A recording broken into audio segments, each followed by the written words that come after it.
Shalom. Well, I'm making this video. I'm going to be putting this message out because I want to try to help some people out there to get some things cleared up, because there appears to be a little bit of confusion in the body of Mashiach. And this has to do with people are reading certain scriptures, and some things they're getting a little twisted and confused and getting it mixed up and interpreting it to mean something entirely different, when you should simply just let Scripture interpret Scripture. It would be very simple. So the big issue that's been going around, and it's been around for quite some time, and there are others that are finally starting to wake up to this and realize, this isn't what's going to happen. It has to do with the pre-trib rapture. First of all, there is no pre-tribulation rapture. There's nothing written in the Bible that says anything about not going through the tribulation. It says we are not appointed for wrath. Wrath and tribulation and persecution are completely polar opposites of each other. If anyone was going to be, not have to suffer and go through things, then the disciples of Yeshua would have not been killed. The only one of his disciples that lived and died to be an old man was John. That was it. Everyone else was killed.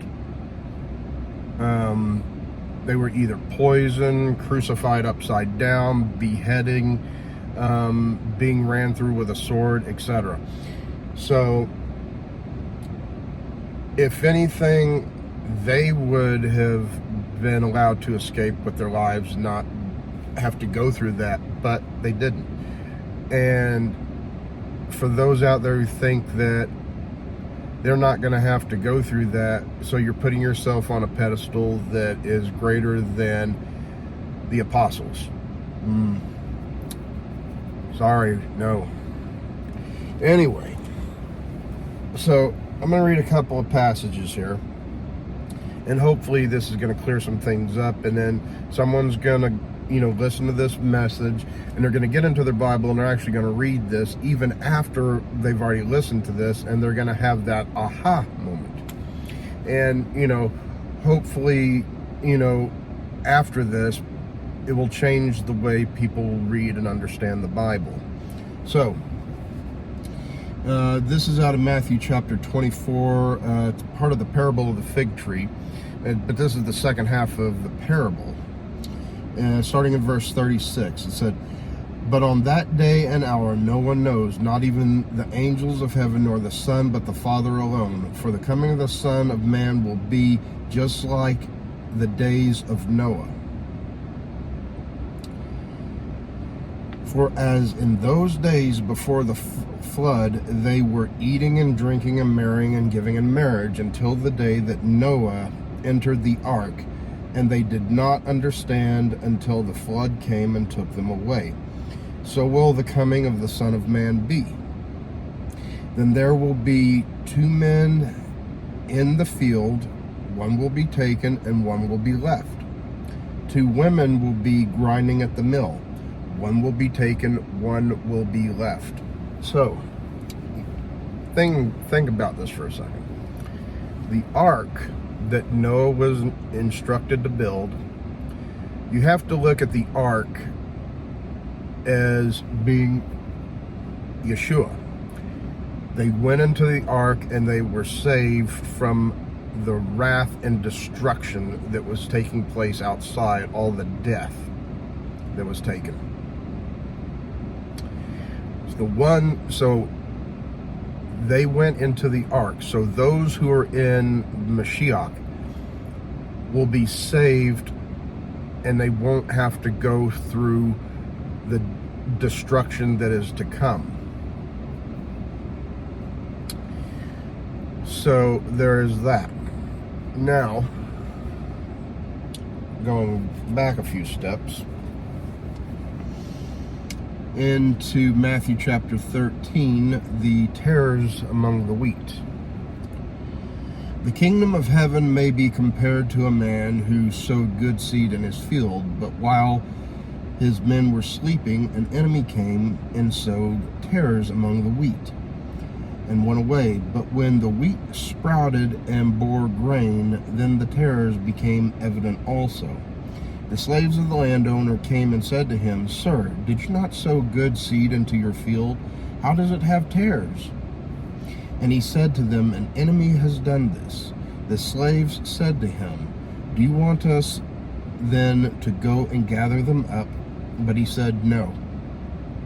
For while you are gathering up the tares, you may uproot the wheat with them. But allow both to grow together until the harvest. And in the time of the harvest, I will say to the reapers, First gather up the tares and bind them in bundles to be burned up, but gather the wheat into my barn." So, to let people know, the reaper, the one who sows the good seed, is our Father who sows the good seed.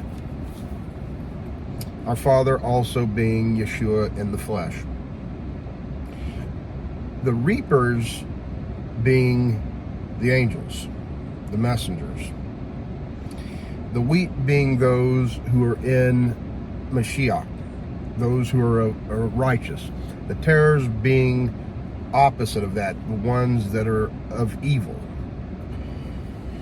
So when the time of the harvest came, the first ones to be gathered up were the tares. The reapers gathered up and snatched up the tares first. They were tied into bundles and cast into the fire. Then the wheat was gathered and placed in the barn. So I want you to think about this for a second. And it's just, a thought that I'm passing along here. When the end of the age comes and the master returns, we're supposed, those of us who are found righteous and worthy, will be living and ruling with him in the millennial reign here on the earth. So, what is the point of actually being called up at that point, when all you would have to do is, when Yeshua comes back with his army, it's going to happen relatively quickly. It's going to be such a lopsided fight that's going to take place. They're going to come down and they're going to lay waste and snatch up and carry off all of the evil that is in this world right now. And they're going to be sent to the fire to be burned. Then we will be the ones that get called up to reign with him after all of that. Because we're still going to be here. All the evil that is here along with us right now, what's called the tares, they're going to be taken away from us. So I want you to consider this, little tidbit for a second. The way this reads and the way Scripture interprets itself is that the tares, the ones that are not in Mashiach, are the ones that are going to be taken up first, to be disposed of, to be done away with. Then he will deal with the rest of us. So I just wanted to go ahead and leave some food for thought. So with that, shalom.